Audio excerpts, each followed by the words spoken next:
world of sports, concerts, or theater. I don't care what it is. I don't care where it's at in this great land of ours. My man Smooth at smoothtickets.com, he got them tickets. I'm telling you, boxing, baseball, NBA, NFL, country music concerts, hard rock, hip-hop, theater, Broadway, he's got them all. And if he don't have them, there ain't none. I'm telling you, smoothtickets.com. Once again, that's smoothtickets.com, or give him a call at 404-374-1150. Once again, that's 404-374-1150. You got to tell him, though, that I sent you. You got to tell him that Doug Stewart sent you. Once again, smoothtickets.com. That's smoothtickets.com. Yeah! National Debt Relief is one of the country's largest and most reputable debt settlement companies, made up of energetic individuals who are passionate about helping thousands of Americans with debt relief. Most importantly, we're all about helping our customers through a tough financial time in their lives with education and individual customer service. We're dedicated to helping individuals and families rid their lives of burdensome debt. Specializing in debt settlement, and they've also negotiated settlements for thousands of creditor and collection accounts.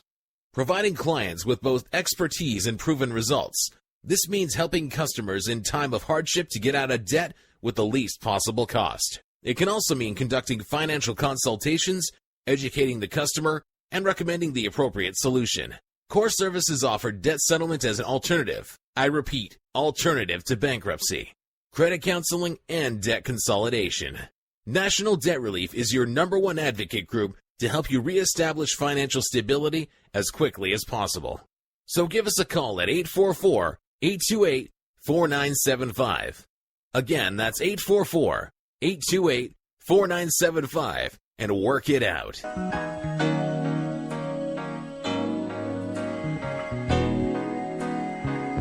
Woman Wednesday.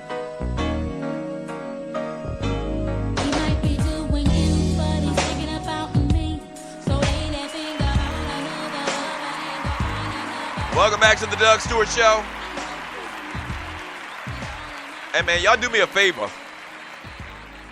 And you're listening to the Doug Stewart Show. Do me a favor, man, and pray for my people in the state of South Carolina, as well as, I guess, all of the coastal states on the East Coast. Hurricane Matthew coming through, and they're thinking this might be a big one. It's supposed to hit Saturday, I think, and I talked to my mother yesterday, and by the time this show is done, she might already be at my house. She's probably going to take refuge and come to the kids' houses in Atlanta. One thing about, if you're from South Carolina, and a lot of y'all can tell me if you agree with me or not, we grew up with hurricanes yearly. I mean, it's a yearly occurrence. But there was a shift in the mindset about hurricanes after Hurricane Hugo. All right, Hurricane Hugo happened in 1989, and it was a big one, like total destruction. And before 89, before Hurricane Hugo, the mindset of my parents were, and people that I knew, is this just another hurricane? We from South Carolina, we deal with this every year, no big deal. You know, all of the structures are built to code to withstand this type of thing or whatever. We'll just ride it out. Ever since Hurricane Hugo, the minute they say something about a hurricane, we out of this bitch. Yeah. We out. And so my mother was saying to me yesterday, like, it was so much traffic on the highways, and this thing isn't supposed to hit until Saturday. She was like, all of the gas stations are backed up. Everybody's on the highways is gridlocked. And yesterday was Tuesday. So they've already shut down, like, all of the schools.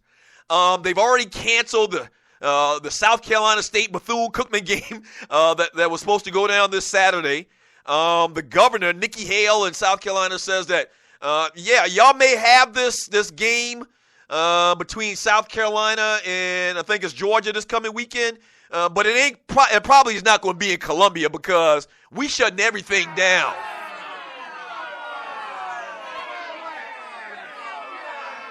Yeah. And so, I don't know. If you got any people there, man, what are your thoughts? But, yeah, it's been trust me, when Hurricane Hugo happened, and you're listening to the Doug Stewart Show, in 1989, that was my freshman year at South Carolina State, okay? And so when it happened, and I realized after the fact, because when it happened, I stayed in Orangeburg. They didn't shut anything down. Remember, this is before Hurricane Hugo had happened, and so we didn't take that stuff too seriously. It'll be okay. We'll ride the storm out. And so after the storm was over, and obviously it was a big one, I tried to go home and see what happened, to my mother's house. And I get to the front of the road, so my house was kind of like off the main highway, which was Highway 52. And so from the main highway to my mother's house was about not even a mile, a little bit under a mile. Okay, that normally would take me, 30 seconds to drive from that point in the main highway to my mother's house on this side road. That would take me normally 30 seconds. When I tell you, I climbed and crawled under trees for over 2 hours trying to get to my mother's house. But like the street was lined with the pine trees. And if you don't know anything about hurricanes and pine trees snap like toothpicks. And so they had been laid down. All the trees that had been on the side of the street my entire life had all been knocked down. And so I had to climb over trees, under trees, something that would have taken 30 seconds, took me about 2 hours. When I get almost to my mother's house, I look down the street or between or over these trees. I see my mother climbing out over trees. And it's kind of like one of those scenes from a movie, like one of those end of the world type movies. I see my mother. I was like, Ma, it's me, it's Dougie. And she see, because we didn't have cell phones back then. I didn't call her until I was coming home. Orangeburg is only an hour from my home. And so I just jumped in the car and said, I'm going to go home and check on everybody. And I see her down there about, 50, 75 yards away. She sees me. She's like, Dougie. And it's me. And we finally meet up together in the middle of all of these damn pine trees. And we hug each other like it's a damn movie.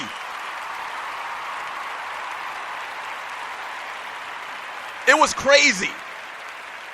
It was absolutely crazy. That's a true story.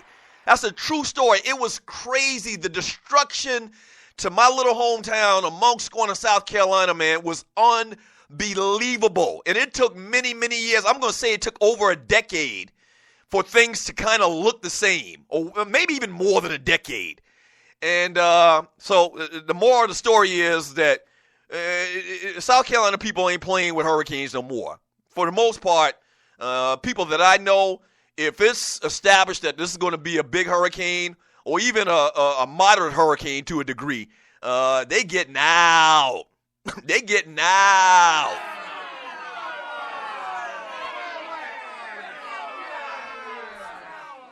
I mean, things have never been the same since Hurricane Hugo in South Carolina. Never. They don't play that game no more, man. 404-382-0338. You can also email me at Doug@thedougshow.com. One quick note, NBA note, a couple of little quick NBA notes. Former Cleveland Cavaliers coach David Blatt said Tuesday night that he will accept the championship ring the Cavs have offered him despite Blatt's dismissal halfway through the 2015-16 regular season. Why wouldn't he accept the damn ring? He was the coach. I don't get that. I don't get that. Anybody that had anything to do with the success of that organization in that calendar year deserves a ring. Like all of this talk about Verajao because he was on Cleveland and then he played for Golden State, should he get a ring from Cleveland? I want my damn ring. Once again, I contributed to the success of this team in some form or fashion. It may not be to the success of LeBron James or to the degree of LeBron James, but I did. I don't care if I was on the practice squad. I don't care if I was only on the roster for 1-2 days. I want my ring. You damn right. I want my damn ring. So, of course, David Blatt said, give me my ring. He said, quote, they offered it, I graciously accepted because they presented it to me in a way that was very respectful. I don't care if it was disrespectful.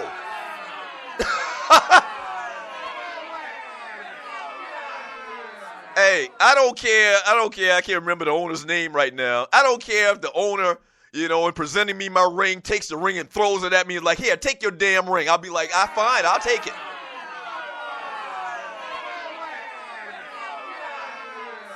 I don't care what. I want my damn ring.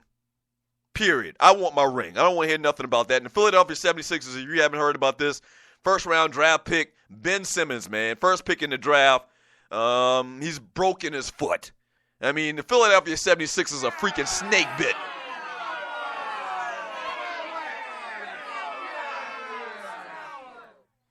Yeah. Ben Simmons breaks his foot. They're saying this thing could be like 3 months. His agent, what's his name? What's the agent guy's name? Who's LeBron James's agent as well? Something Paul. But word on the street is that Paul, his agent, isn't going to let this kid play this year at all. Because this could be a very serious injury, something that could hamper him for his career. You don't want no Grant Hill type situation where he has a nagging injury that continues to hound him for his career. So we'll see. We'll keep our eyes on that, man. Speaking of which, the Philadelphia 76ers, man, they finally get to see some of their players all together. Finally, for the first time, Joel Embiid is healthy. Jahlil Okafor is healthy. Nerlens Noel is healthy.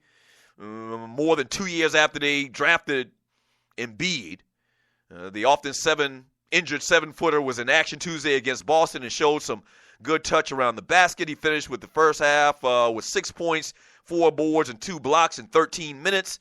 Not too bad for the young fella. I don't want to see Philadelphia continue to suffer like they have over the last couple of years. I'm sorry.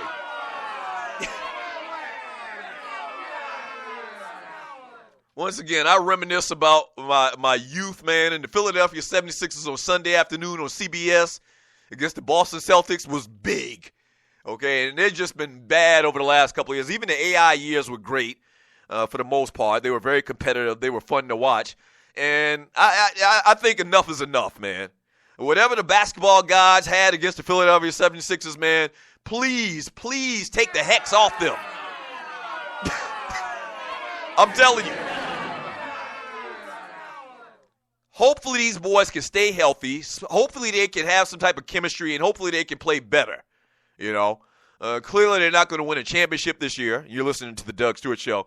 But just let them be, decent. Let them win more than 10 games this year. That's all I ask, man. They got all these guys healthy for the first time.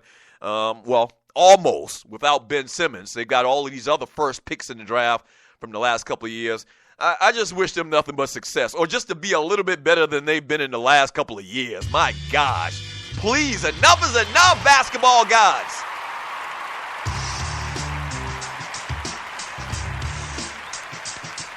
Yeah. All right, when we get back from the break, let's go read some chat. I don't think we got anything else I wanted to hit. Oh, we do, but I want to talk about Kevin Durant. But I tell you what, we get back, we're just going to read chat, and we're going to ride this show out. All right? This is the Doug Stewart Show.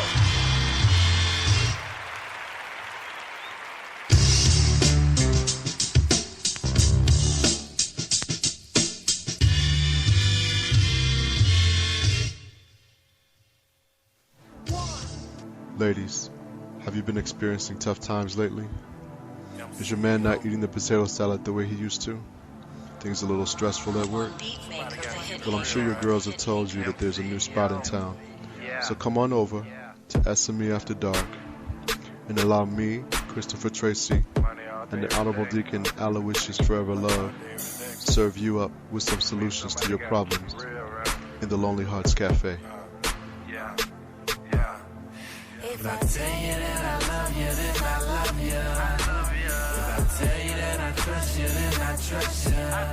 But don't lie to me. Don't lie, don't lie, don't lie. Don't lie to me. Don't lie, don't lie, don't lie. If I tell you that I love you, then I love you. Doug Stewart here to tell you about my man Smooth at smoothtickets.com. Smooth's got the tickets for everything that you need in the world of sports, concerts, or theater. I don't care what it is. I don't care where it's at in this great land.